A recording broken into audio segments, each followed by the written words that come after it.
My name is Annette Ruata, and this is my book review of The End of Leadership by Barbara Kellerman. Barbara Kellerman is the James MacArthur Burns Lecturer in Public Leadership at Harvard University's JFK School of Government. She was the founding executive director of Kennedy's School Center for Public Leadership and served as its research director. She is ranked by Forbes.com and the top 50 business thinkers of 2009. She was also ranked by Leadership Excellence in the top 15 of the top 100 best minds on leadership in 2008 and 2009. She has authored and edited many books, including Bad Leadership, Followership, and Leadership, Essential Selections on Power, Authority, and Influence. According to Ms. Kellerman, the purpose of this book is to decompose the historical assumptions about leadership and to start a new conversation about what leadership looks like in the 21st century.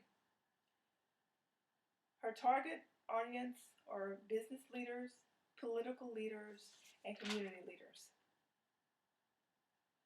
The book is divided into three parts. The first part, which she gives many examples of the power shift that has occurred between leaders and followers.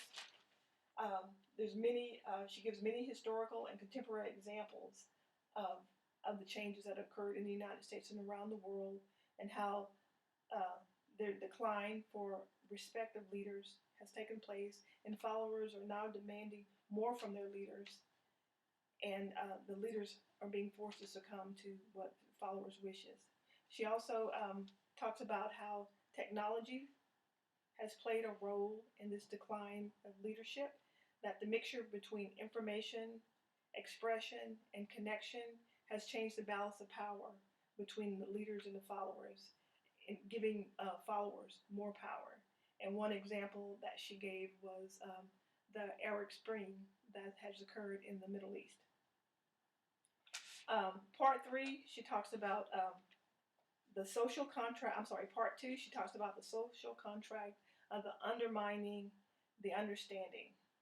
And one example that stood out to me in this part of the book was the scandal involved in the Catholic Church with the priest. Never before in history had a religious institution been held accountable by the people for the actions of some rogue priests.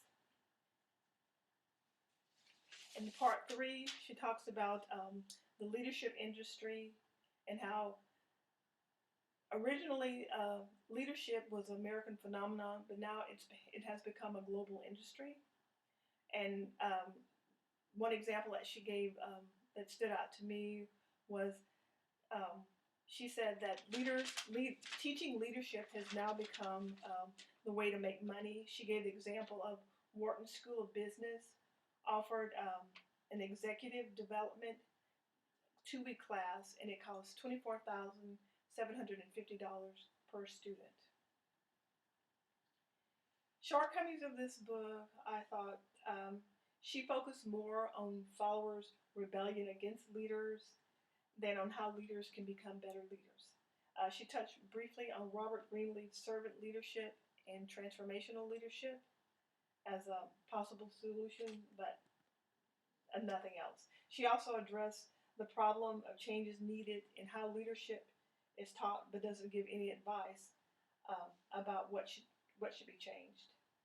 I believe Ms. Kellerman met her objectives very well by the examples that she gave, the many cases that she made the case that leadership institution needs to change its curriculum, and she's definitely started a stimulating conversation about the role of leadership in the 21st century.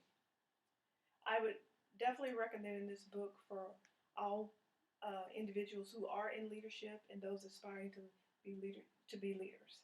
Thank you very much.